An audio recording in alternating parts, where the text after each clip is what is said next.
Hello, Cancer, Sun, Moon, Rising, and Venus signs. Kamusta kayo? Sana po ay nasa mabuti kayong kalagayan.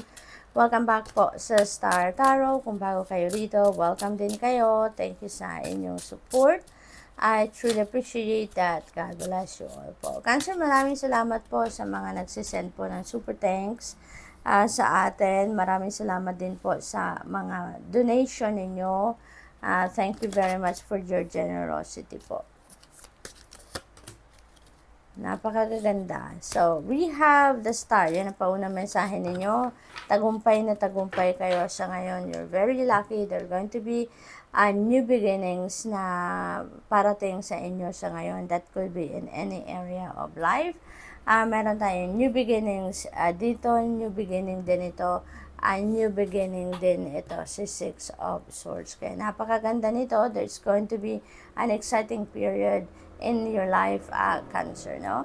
With the star energy, nanggagaling kayo dito sa isang tagumpay. Nanggagaling kayo dito sa isang challenging situation na you manage to triumph, no? Pinagtagumpayan ninyo ang sitwasyon na to, kaya naman binibigyan kayo dito ng parang bonus ng universe at you are being led to a new path kung saan makakapagbagong buhay kayo, makikipagsimula kayo ng fresh fresh start, kumbaga, no, sa iba't ibang parte ng buhay ninyo, depende sa inyong sitwasyon.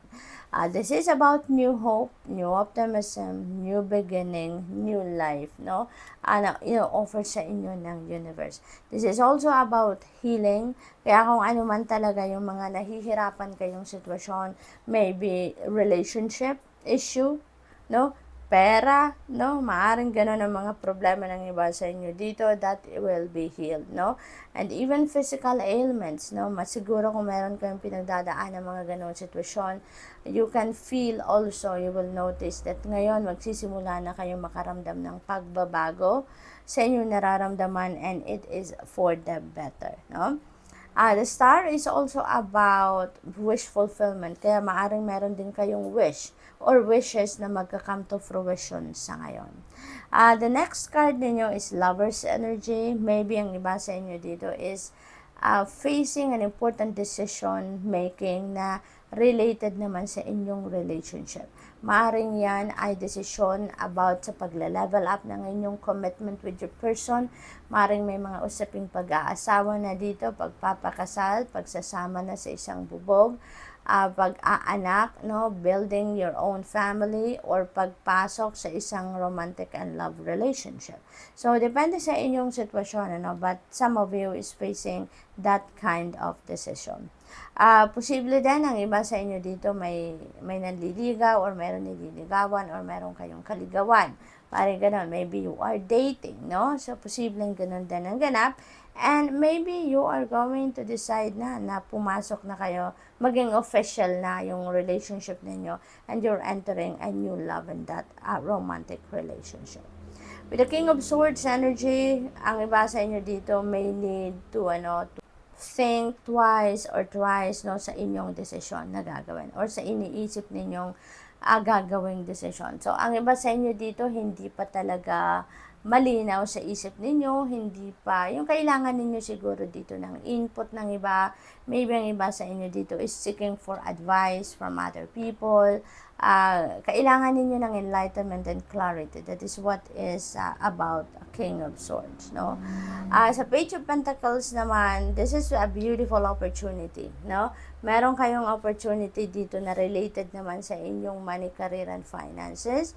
May mga balitang parating sa inyo na siguro ito yung hinihintay ninyong mga balita na related naman sa inyong mga application siguro sa trabaho, maaring ina-applyan ninyong opportunity for career, business, maaring ganon, or siguro nag-a-acquire kayo ng property. So, siguro may mga papeles kayo na pepirmahan sa ngayon, may mga papeles na ipapadala sa inyo at kailangan ninyong i-go through, pirmahan, yung ganon, So, good luck to that.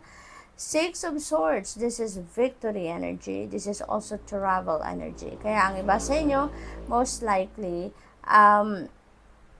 aalis kayo sa isang sitwasyon na mabigat na para sa inyo.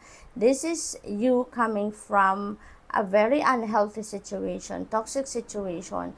Maaring trabaho yan, relationship yan, pamilya, o kung ano pa man, depende sa inyong sitwasyon. But definitely, you are deciding to leave that situation, to leave that place, dahil alam ninyo na hindi na yan para sa inyo, no? Alam niyo na that is not serving your highest good anymore, nahihirapan na lang kayo dyan, puro pasakit na lang yan sa inyo, yung gano'n, Cancer. Kaya you're going to leave that situation, or you're going to leave that place physically as well. Where you're heading dito, you know na dyan ninyo mahahanap yung love, yung harmony, yung peace. Yun ang pinakamahalaga sa inyo, na magkaroon kayo ng peace of mind. Kaya napagdesisyonan nyo na yan na kung saan kayo papunta. Alam ninyo, sigurado kayo na doon kayo makakapagsimula ng bagong buhay. So, maaaring ito yung bagay or sitwasyon na pagtatagumpayan ninyo sa star energy. Maaaring dito kayo nanggagaling na maglalakas ng loob kayo, finally, na umalis na sa sitwasyon na yan, no? So, tingnan natin kung ano pa ang final message for you, Cancer. We have angel number 6666. Look at that. It's great blessings ang parating sa inyo. At sa ngayon, mas mararamdaman nyo na ngayon yung self-love. Magbibigay na kayo ngayon ng mas maraming oras para sa pagmamahal sa sarili ninyo. You are also going to build your personal boundaries na. Your needs will be met.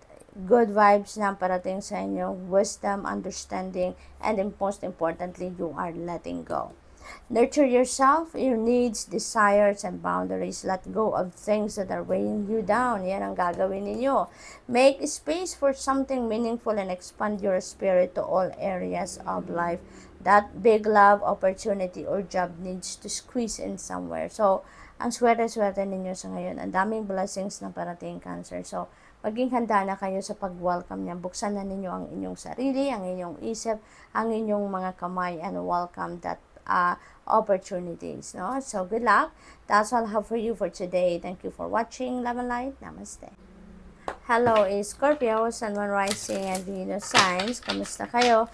Sana po nasa mabuti kayong kalagayan. Welcome back po sa Star Tarot. Kung bago kayo rito, welcome din kayo. Thank you sa inyong support. I truly appreciate it. God bless you all. So, Scorpio, na mensahe po ninyo ay Tower Energy. And by the way, Scorpio, before I forget, maraming salamat po sa lahat na nagdo-donate sa ating channel. Sa mga nagsisend po ng super thanks, maraming thank you for your generosity. So, Tower Energy, there is a sudden change coming in sa buhay ninyo, and that could be in any area of life. Kayo lang ang tanging nakakaalam niyan kung anong parte ng buhay ninyo ang magkakaroon ng pagbabago. At ang pagbabago na to, hindi kayo ang nag-initiate nito, hindi kayo yung may gusto nito, no? This is the universe doing it for you. The universe is doing a favor for you. Kasi, kung ano man ang bagay na to na kailangang mangyari, na kailangan ng magkaroon ng pagbabago, matagal na kayong binibigyan ng nudge ng universe na gawin nyo na to. Baguhin nyo na, gawan na ninyo ng paraan na baguhin ang sitwasyon na to. But, for some reason, hindi ninyo nagawa, no? For some reason, siguro hindi ninyo to napansin, hindi ninyo napapakinggan ang intuitive messages, ang mga signs na pinapadala sa inyo ng universe. So, hindi ninyo siguro na-pick up ang kung ano man ang message sa inyo ng universe. Kaya, it is the universe doing this favor for you. Siya na yung gagawa ng pagbabagong ito, because this needs to happen. Divine timing has come para mangyari na ang dapat mangyari. Kaya, since hindi kayo mag-execute nito, it is the universe doing the favor for you. No? Kaya, this is a very sudden change na mangyayari. So, siyempre, hindi ninyo to alam, hindi ninyo ito napaghandaan. Kaya, it may be overwhelming for you. It might be a surprise for you, na mga pagbabagong ito. But, this has to happen. Okay? This has to happen at this time. At kung saan man kayo dadalhin ng event na to, ng pagbabagong ito sa buhay ninyo. That is where you need to be at this time, and you will be in alignment with your destiny. Dadalhin kayo ng event na to kung saan malapit na kayo doon sa inyong destiny path, no? Kaya, at the end of the day, kahit pagod kayo dito, kahit overwhelming ito para sa inyo, or surprise talaga kayo dito, ipagpapasalamat nyo to at marirealize ninyo yan. At the end of the day, sasabihin ninyo na sana pala noon ko pa to ginawa, no? Because this is where you're going to be happy. Kung saan kayo mapupunta, no? Saan kayo dadalhin ng event na to, you will be happy. Kasi nga, in alignment na kayo with your purpose and with your destiny, no? Three of Pentacles is also about collaboration. So, maaaring ang iba sa inyo dito, maaring meron din mga taong tutulong sa inyo dito para ma-carry out kung ano man ang pagbabagong ito na dapat mangyari. There will be people that are going to support you and help you para makarating ka doon sa kung ano ang dapat mong puntahan, ano? There may be helpful people also that will be sent your way dito para makatulong sa inyo sa trabaho ninyo, proyekto, or kung ano man ang binabalak ninyong gawin din, no? The Magician energy, this is a new beginning energy. So, you have all it takes, no? You have all it takes ngayon to carry out kung ano man yung mga pinaplano nyo din sa buhay ninyo, no? So, most likely, maraming pagbabago dito sa buhay ninyo, maraming ganap, no, maraming movement, marami kayong kailangang gawin, pagtuunan ng pansin. Sa Magician energy kasi, tapos na ang pagpo-procrastinate ninyo.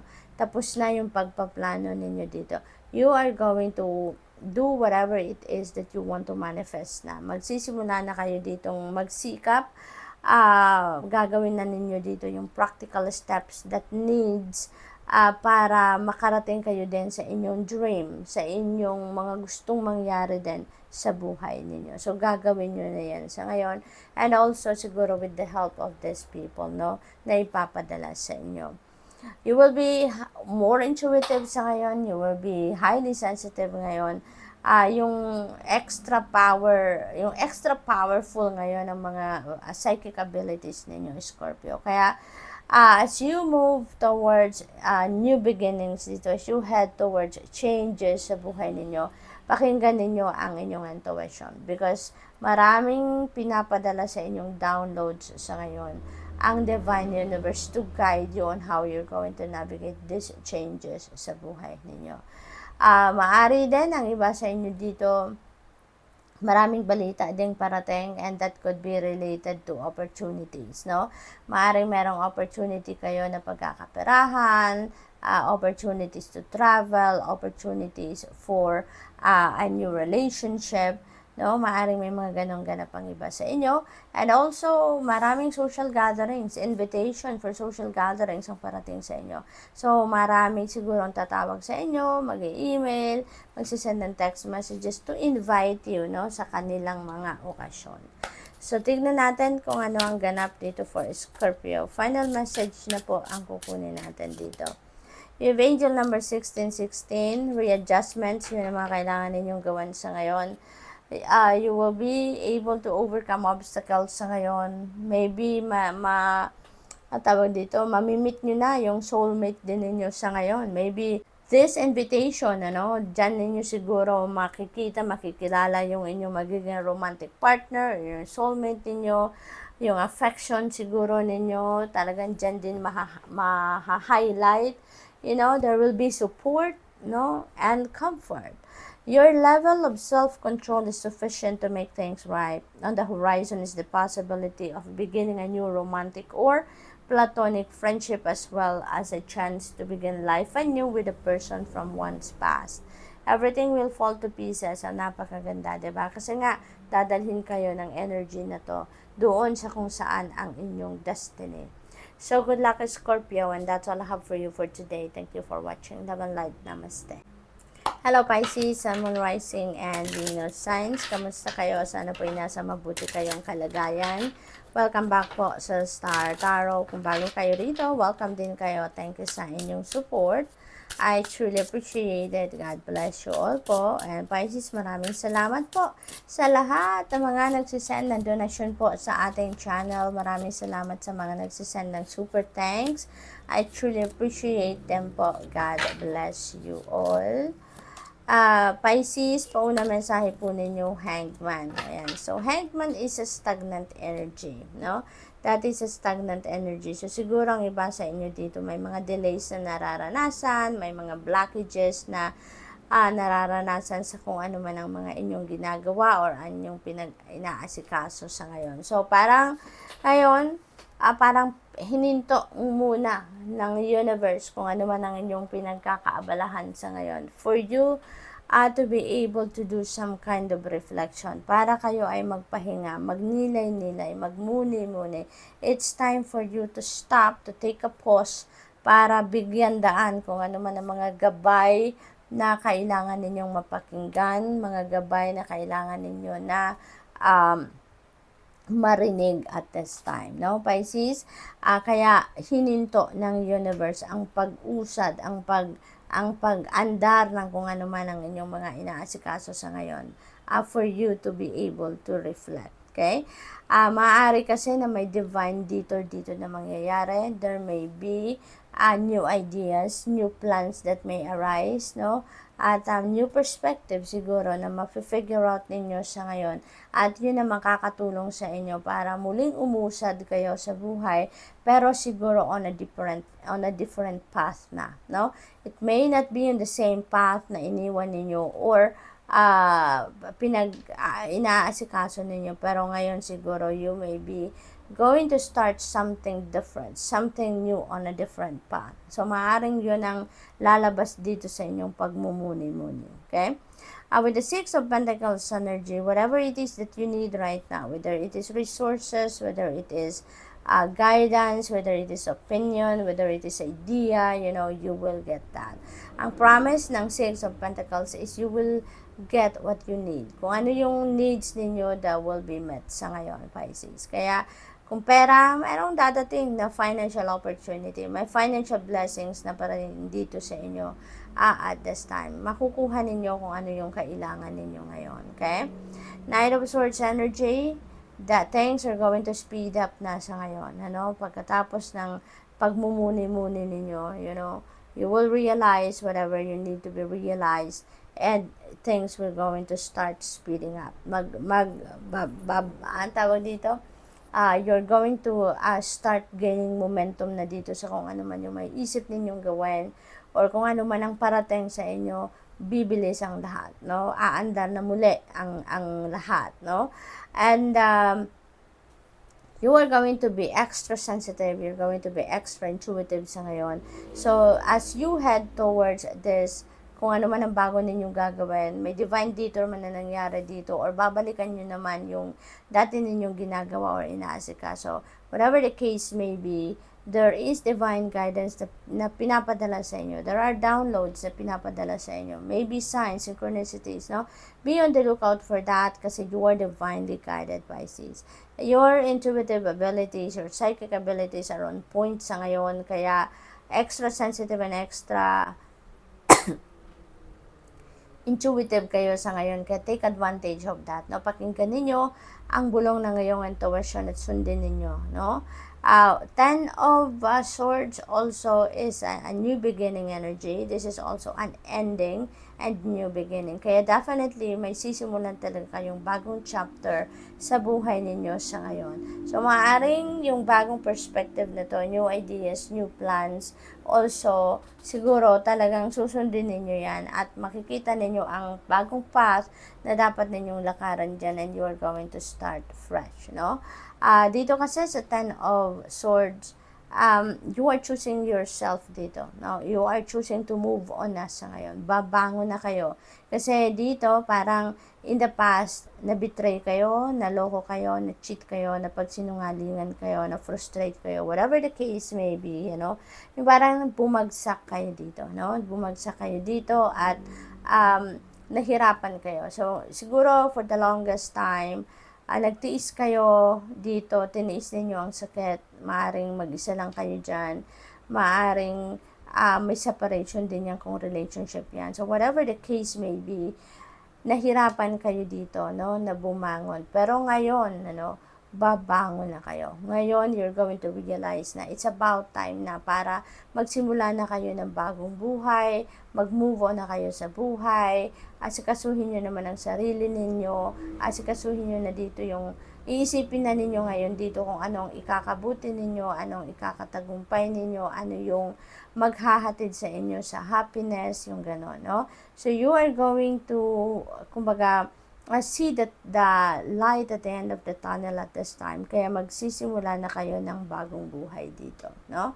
Aalisin nyo na sa dibdib ninyo kung ano man yung mga nagpapahirap sa inyo, kung ano man yung nagpapabigat na lang ng kalooban ninyo. You are going to let that go and you're heading towards peace, you're heading towards happiness, you're heading towards harmony, love, yung gano'n, no? Love for yourself, lalong-lalo na, Pisces. Yun ang magiging focus ng karamihan sa inyo sa ngayon. So, tingnan natin kung ano ang final message ninyo. We have angel number 1313, starting fresh. So, definitely, you're going to start something new talaga, no? There will be encouragement dito na parating sa inyo. Kaya siguro mas